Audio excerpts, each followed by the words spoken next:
जय श्री कृष्णा।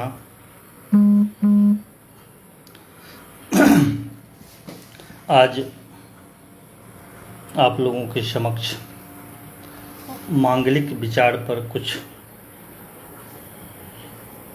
बातें रखना चाहता हूँ। मांगलिक मतलब मंगल ग्रह को सेनापति ज्योतिष में कहा गया है और मंगल एक ऐसा ग्रह है जो व्यक्ति को धैर्यवान, पराक्रमी, गुस्से स्वभाव का भी बनाता है, साहसी और पराजय स्वीकार करने वाला भी ऐसे जातक नहीं होते हैं। मतलब हर संभव प्रयास करते हैं जो अंतिम क्षण तक विजय प्राप्त करने के लिए कोशिश करते रहते हैं। ये मंगल का स्वभाव है। ज्योतिष शास्त्र में मंगल का दाम्पत्य जीवन पे बहुत ज़्यादा निगेटिव पॉजिटिव दोनों प्रकार का प्रभाव पड़ता है। इसके लिए अपने जो ऋषि महर्षि हैं उन्होंने बहुत सारी विधाएं बताए हैं और उसी के अंतर्गत क्या कहता है, मंगल जैसे कुंडली में यदि 6 स्थान पर मंगल रहता है तो जातक को मांगलिक माना गया है। मांगलिक के विषय में ज्योतिष शास्त्र में वर्णन है, जो एक श्लोक है मुहूर्त संग्रह दर्पण में। लग्ने व्यये च पाताले जामित्रे चाष्टमे कुजे कन्या भर्तृ विनाशाय भर्ता कन्या विनाशदा। ऐसा इसका अर्थ होता है, यदि मंगल लग्न में, मतलब ये हुआ लग्न में रहेगा, व्यय हो गया ये 12वां घर, पाताले अष्टमे और चतुर्थ, ये 6 घर है। आप यदि गौर से देखेंगे तो 6 घर है। एक इसको हम लोग वैसे ज्योतिष भाषा में कहते हैं 1, 4, 7, 8 और 12। इसमें यदि मंगल रहता है तो जातक मांगलिक माना जाता है। पहला जो भाव है मतलब लग्न का, लग्न के विषय में, लग्न में यदि मंगल रहता है तो यह क्या करता है, यह जातक को ज़्यादा क्रोधी, मतलब तुरंत किसी भी बातों पर रिएक्शन देना, गुस्सा अधिक करना, लेकिन संघर्षशील भी बनाता है। और साथ में यह इसका जो दृष्टि है मंगल का 1, 4, 8 4, 7, 8 इसका दृष्टि है मंगल का। तो लग्न में रहने पे चौथा दृष्टि परिवार पर, मतलब चौथा घर से हम लोग जमीन, मकान, वाहन, परिवार को देखते हैं। 7वां दृष्टि सप्तम भाव मतलब पत्नी भाव पर यदि लड़का है तो, और 8वां दृष्टि अष्टम भाव पर। ये 8वां घर जो है वो चिंता, मुसीबत, परेशानी का माना गया है, जो मैं पिछले वीडियो में चर्चा किया था। तो इसमें ये देखते यहाँ जहाँ इसका दृष्टि पड़ता है मंगल का, उसमें उग्रता प्रदान करता है। जैसे परिवार में भी छोटी छोटी सही गलती को पकड़ने का स्वभाव हो जाता है। अब ऐसा मानव कोई भी नहीं है जिससे कि गलती नहीं होती है। तो यदि जैसे लड़का मांगलिक है, अब लड़का अपनी पत्नी का हर कमी को पकड़ना शुरू कर देता है और हर प्रकार के यदि बुराई उनके पकड़ने शुरू कर देंगे तो आपस में झगड़ा होगी।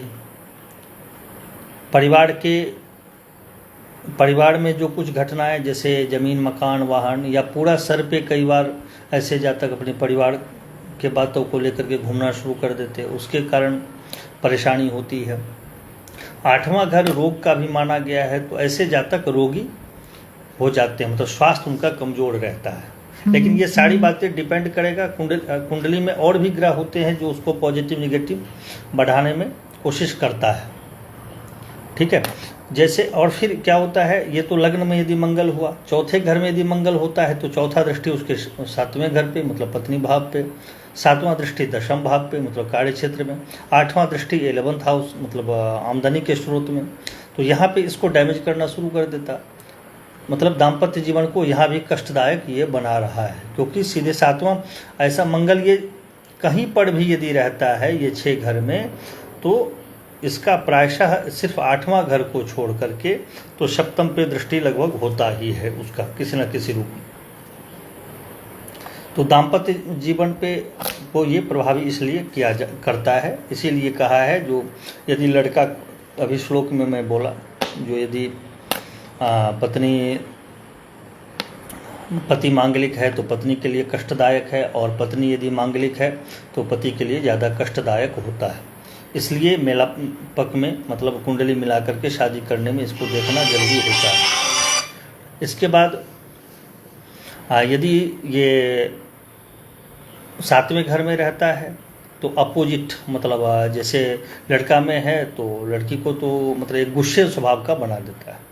यदि लड़की की कुंडली में 7वें घर में है तो उसके हस्बैंड काफ़ी गुस्से स्वभाव के होंगे, छोटे छोटे बातों में झगड़ने का स्थिति बन जाएगा। इस प्रकार का ऐसा देखा गया है। फिर ये चौथा भाव जो है, चौथा भाव क्या करता है, चौथा भाव जमीन मकान वाहन से रिलेटेड होता, तो इसका मानसिक, इसमें मंगल होने से सुख शारीरिक मानसिक प्रति अधिक झुकाव हो जाता है, क्योंकि सुख है। तो चौथे घर में मंगल क्या करता है, हर समय एक वासना का स्थिति क्रिएट करता है। हर समय मतलब एक आधुनिक समय में जो चीज़ें हैं, जैसे अच्छा भोजन, अच्छा कपड़ा, अच्छी तरीके से रहना है, उसमें जो कोई भी बाधक बनता है वो उसके शत्रु होने लगते हैं, ऐसा देखा गया है। और फिर यदि सप्तम भाव में होता है मंगल, तो सप्तम भाव में मंगल होने से यह क्या करता है, ये आकर्षण बढ़ाता है। ठीक है, ये किसी पे भी आकर्षित हो जाते हैं। 7वां घर ये है मंगल का। फिर मैं दिखा दूँ, ये 7वां घर है। यहाँ पे यदि किसी का मंगल है तो वो आकर्षित करता है उसको दूसरे के प्रति। जैसे आजकल देखा गया है, और ग्रहों का स्थिति देखा जाता है, जो एक्स्ट्रा मैरिटल अफेयर है, या फिर आपको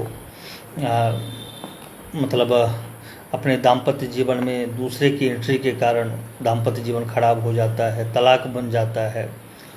अब उसमें भी एक दो, जैसे मैं लगभग कन्या लग्न के कुंडली में यदि लग्न में मंगल रहता है तो लगभग 95% लोगों का मैं तलाक होते देखा हूँ। 95% लोगों का तलाक हो जा रहा है। लेकिन कुछ लोग यदि पहले कुछ उपाय एस्ट्रोलॉजी के तहत करते हैं तो बचता भी है। लेकिन मेरे पास जितनी कुंडली आई है उसमें 95% लोगों का तलाक हुआ है।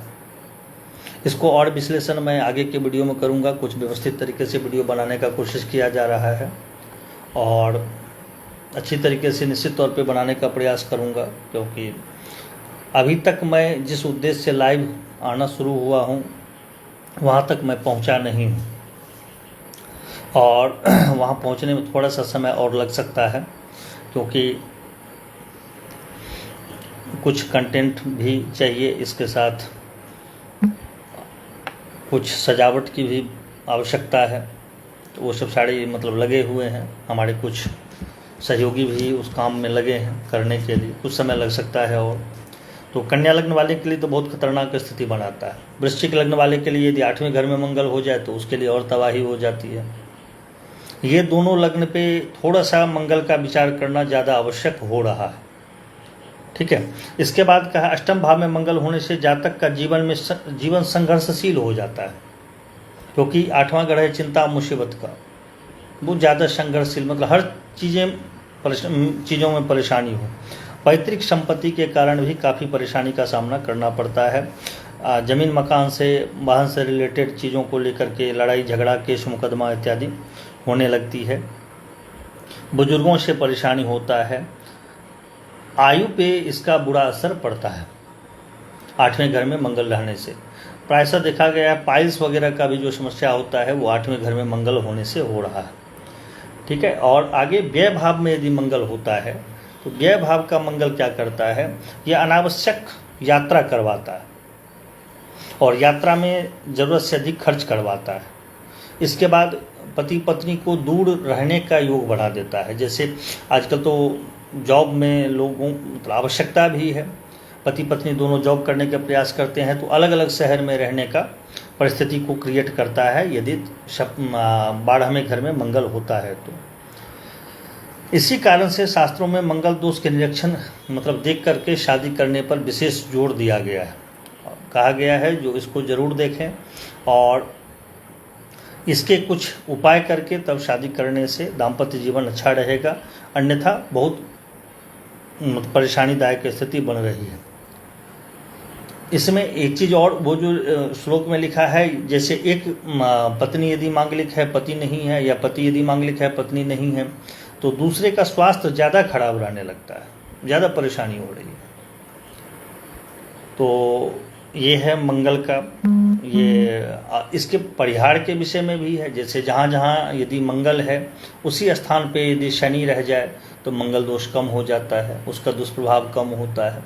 अब कुछ लोग ऐसे कर रहे हैं, अज्ञानता कहिए या ज़्यादा बुद्धिमता दोनों हो सकती है, जो ज्योतिष शास्त्र को नहीं पढ़े हैं। कई ऐसे मेरे पास कुंडली आई है, कहता है 10वें भाव में यदि मंगल है तो मांगलिक हो गया, जबकि 10वां भाव कर्म स्थान का मालिक है, वहाँ पे मंगल रहेगा तो अच्छा रहेगा, क्योंकि वो जातक तो हर समय अपने काम के प्रति सजग रहने वाले होंगे। तो 10वें भाव का मंगल मांगलिक नहीं होता है। और कुछ लोग ऐसे विद्वान हैं जो उसको मानते हैं, बेमतलब का जानकारी की कमी कहिए या फिर वो बुद्धिमत्ता ज़्यादा दिखा रहे हैं। इसके बाद कुछ लोग ऐसे करते हैं, चंद्र मांगलिक पे ज़्यादा जोर दे रहे हैं, जबकि शास्त्रों में चंद्र मांगलिक का कहीं वर्णन नहीं है। जैसे कि चंद्र कुंडली देख करके कुछ लोग फलादेश करते हैं, जो मन होता है बोलते हैं, उसी तरह से इसमें भी है, जो मांगलिक चंद्र मांगलिक पे बल दे करके शादी करवा दिया जाता है। तीसरा है, कुछ लोगों का मानना है जो 28 वर्ष, जो मतलब शास्त्र को नहीं पढ़े या नहीं समझने का कोशिश कर रहे हैं, वो 28 वर्ष व्यतीत हो जाने के बाद कहता है मंगल दोष लगता ही नहीं है। वह भी 100% गलत बोल रहे हैं। जो दोष, जो चीज़ें ग्रह जन्म के टाइम में जो ग्रह का स्ट्रक्चर बना हुआ है वह लाइफ टाइम रहता है, उसमें कमी ज़्यादा हम लोग उपाय के माध्यम से कर सकते हैं। जैसे कि बारिश का समय है, बारिश हो रही है, तो छाता लेकर के हम लोग कुछ अपने शरीर को बचा लेते हैं। उसी तरह से उपाय के माध्यम से, ग्रहों के उपाय के माध्यम से, पूजा पाठ, स्टोन, खाने पीने वाले उपाय के माध्यम से उसको कम कर सकते हैं, उसके दुष्प्रभाव को कम कर सकते हैं, उसके नेगेटिव फल को कम कर सकते हैं, पॉजिटिव फल प्राप्त कर सकते हैं, वो उपाय के माध्यम से। अन्यथा ये 28 वर्ष वाला मतलब बहुत ज़्यादा आता है, रोज़ क्वेश्चन आ रहा है 28 वर्ष हो गया तो मांगलिक दोष तो गुरुजी नहीं लगेगा, वो सरासर गलत है, उसको नहीं मानना चाहिए। और जो ये चीज़ें बोल रहे हैं या चंद्र मांगलिक पे ज़्यादा जोर दे करके, जैसे लड़का मांगलिक है, लड़की चंद्र मांगलिक है, दोनों का शादी करवा देता है,